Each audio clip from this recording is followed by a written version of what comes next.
Hey everyone, and welcome back again to Cowboys coverage. I'm going to be breaking down last week's win against the Panthers in week 4. So I encourage everyone to subscribe, leave a like if you enjoy the video as we continue to grow as a young channel here on YouTube. And thanks again everyone for your support, and let's get started. Alright, so the Cowboys win their third straight game against the Carolina Panthers here at home. The previously undefeated Carolina Panthers, and the Cowboys really played an excellent game. I think the score at the end was even a lot closer than the game itself really was. It was really an excellent showing all around for Dallas, and really, it was an excellent overall performance. The offense was clicking on all cylinders. The defense continuing to get turnovers. Trevon Diggs.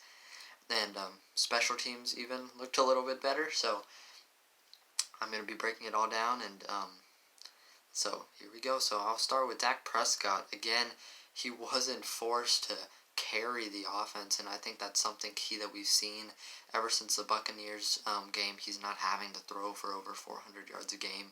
He doesn't need to, and I think that's really good to save his arm, throughout the season. Really, moving, having a good balance on offense. It's not all Dak Prescott, and the rushing game has really been huge this season. And Ezekiel Elliott bouncing back, Tony Pollard continuing to develop into a great young running back, and we have a great running back duo and a great rushing game, and it's something that we really didn't see a whole lot of last year when Dak was healthy. He was having to throw 400 yards. That's why even after he was hurt, he was still leading the league in passing yards weeks later.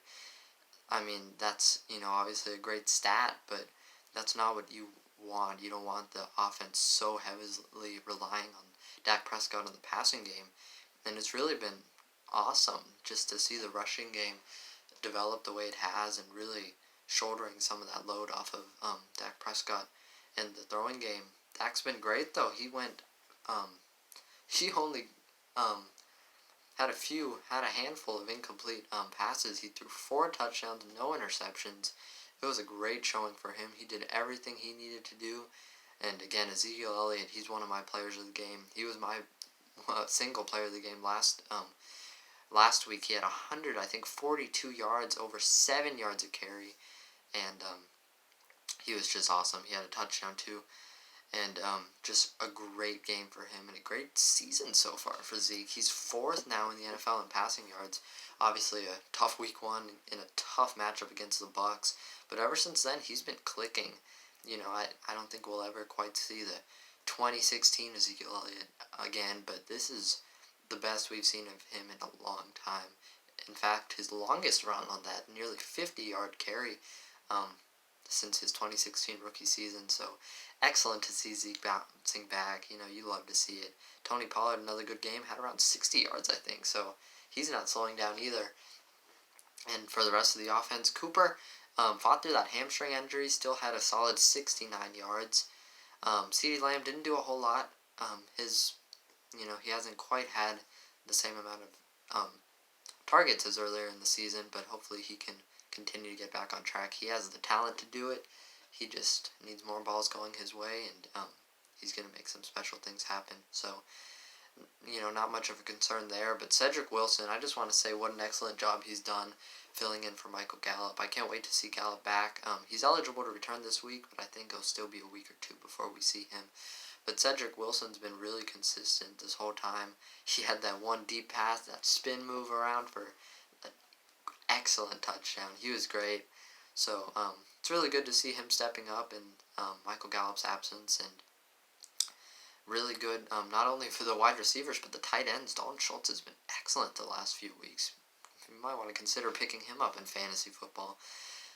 He's had 3 touchdowns, I think, over the last just 2 weeks.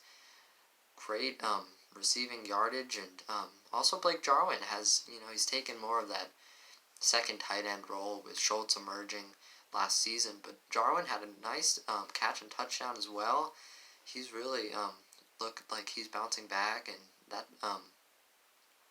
after that torn ACL last season. So it's excellent. It's really awesome to see him back. And the offensive line too. This is a stingy defense, the number one in the league going into this game. It's not anymore, I'll tell you that, after the Cowboys offense. But the line, no sacks allowed. Again, I just got to applaud Terrence Steele. He's, he's not the best on, he's not ever going to be one of the top right tackles, I don't think. But the way he's filled in for Leo Collins with no notice, he's really looked great and has really developed a whole lot from last season. You got to give some credit to Zach Martin and the rest of the line too, being consistent. Tyron Smith as always, and it was really a great job by them. And then defensively, excellent. I mean, the rookies. Oso Odigizua had half a sack. Chauncey Golston combined with him for it. It's nice to see Chauncey Golston out there. He's really looked good in just these 2 games he's played. Micah Parsons had a sack as well. It looks like he's getting one every game. And Micah Parsons, he's more than just a linebacker. He is a true pass-rushing threat off the edge. He's been amazing. And it's obviously tough to lose to Marcus Lawrence, but Micah Parsons stepping in all over the field. He's really been an awesome player. Oso Odigizua has, he's second now in pressures, only behind Micah Parsons for all rookies. So that's awesome for him. And, the rest of the defensive line has also been playing well. Randy Gregory, he's one of my players of the game too. 2 sacks, had I think maybe 2 or 3 pressures. He's been quiet so far, but last week he had got 3 holding penalties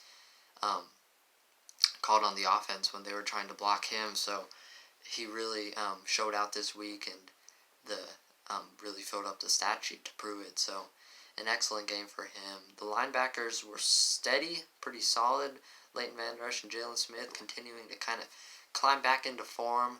It's nice to see them playing pretty well, especially in the absence of Keanu Neal, who we should be able to get back off the COVID list along with Bradley and Nye. They're expected to be activated this week, if not tomorrow. So that'll be good to get them back. But again, players have really been stepping up in their absence. And we'll continue with that. Jaron Curse, another pretty solid game, filling in for Donovan Wilson. Hopefully we can see him back soon, but the safety depth has really been good. Casey and Hooker also played well. I've really been impressed with the safety room this year. All of them are, making less than $2 million. All, the entire room of safeties, and they've really, really impressed. So let's get to the corners. Anthony Brown dropped an interception. He had one last week, and he was so close to having another one.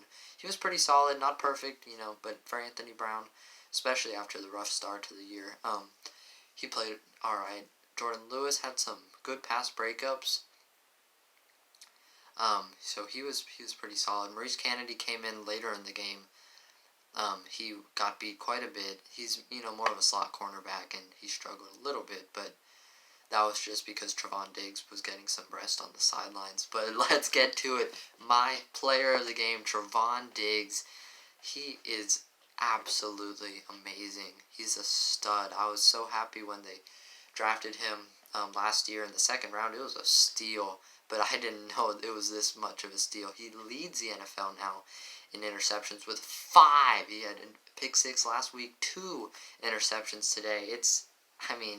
He's amazing. Right now, he's Defensive Player of the Month last month.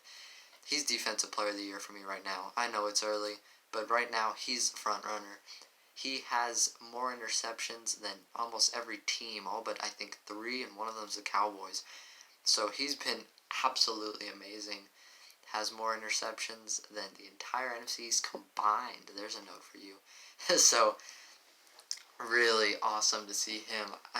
Trevon Diggs, his ball skills have really improved. Last year he got his hands on a lot of possible interceptions, had some drops, had some deflections, but now 8 pass breakups, 5 interceptions through only 4 games is absolutely amazing. I can't wait to see how he can continue to develop into, I think now, going on one of the league's top corners. So he's been amazing. He's my player of the game.